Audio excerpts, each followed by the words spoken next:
Taarifa leo inahusu kuonekana kwa miili minne katika mji wetu wa Kibaha.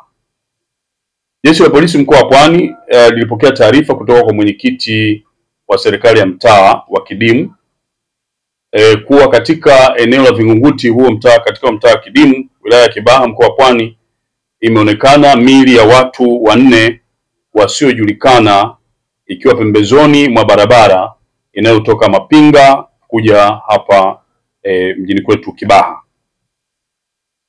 Baada ya jeshi la polisi kupokea taarifa hizo kwa weledi na uharaka, jeshi la polisi lilifika eneo la tukio ambapo miili hiyo ilionekana kama tulivyokuwa tumepokea taarifa kutoka kwa mwenyekiti huyo wa serikali ya mtaa, lakini wakiwa na wataalamu wa ukaguzi wa matukio makubwa ndani ya jeshi letu la polisi. Na walipofika eneo hilo la tukio kweli walikuta miili ya watu hao wanne, wote wakiwa wanaume wenye umri unaokadiriwa kati ya miaka 19 mpaka 22, ambao kwa wakati huo hawakuwa wakifahamika majina wala makazi yao, lakini walionekana wakiwa na majeraha sehemu za usoni na shingoni. Jeshi la Polisi mkoa wa Pwani mara baada ya kukamilika kwa uchunguzi wa tukio hilo, kama taratibu zilivyo, tulichukua miili hiyo minne na kuipeleka katika hospitali yetu ya rufaa ya Tumbi kwa ajili ya uchunguzi wa kina wa kidaktari. Wakati tukiendelea sasa na uchunguzi huo, kwa maana madaktari wanaendelea na uchunguzi wao, na sisi jeshi la polisi tukaanzisha uchunguzi. Wakati tunaendelea na uchunguzi huo ndipo wakajitokeza watu ambao walikuja wakajitambulisha kwetu kuwa ni wazazi na ndugu wa watu hao ambao walionekana kule Kidimu. Na watu hao ambao kama nilivyosema walitambulisha kwamba ni wazazi na ni ndugu wa familia hizo, waliweza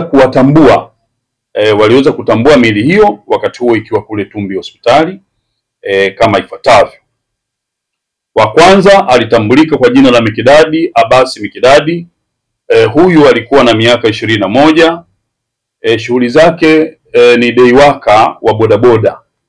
Deiwaka wa bodaboda ni dereva ambaye hana chombo cha kuendesha, lakini huwa anasubiri wenzake jioni wakiwa wamechoka, yeye anapata fursa ya kuzunguka hapa na pale kujipatia riski. Huyu ni mkazi wa Tabata Chang'ombe, Dar es Salaam. Lakini wa pili alifahamika kwa jina la Hasani Juma Jumanne, miaka 21, na yeye ni deiwaka wa bodaboda na ni mkazi wa Tabata Chang'ombe huko Dar es Salaam. Wa tatu alifahamika kwa jina la Fadhili Patrick Hiola.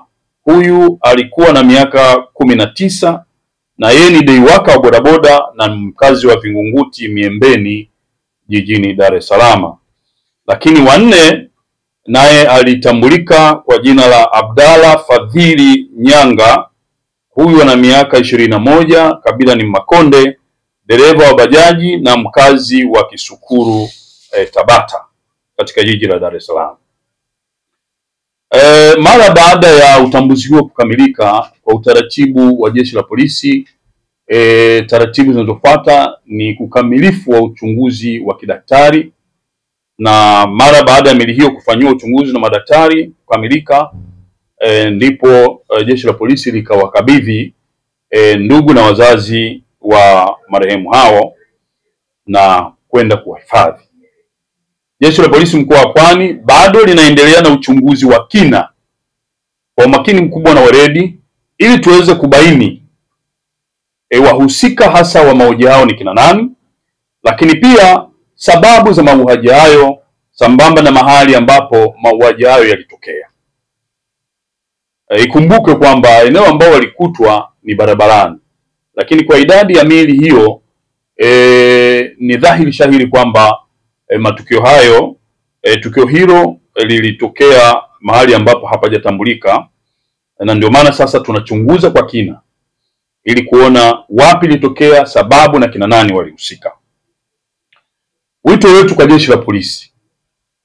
Jeshi la polisi mkoa wa Pwani, kama tulivyo kawaida yetu, na kwenye matukio makubwa kama haya, wananchi wa mkoa wa Pwani lakini na Watanzania wote kwa ujumla, mara nyingi tunapoomba msaada kutoka kwao tunaupata kwa wakati, na ndio maana matukio yetu mengi huwa tunafanikiwa.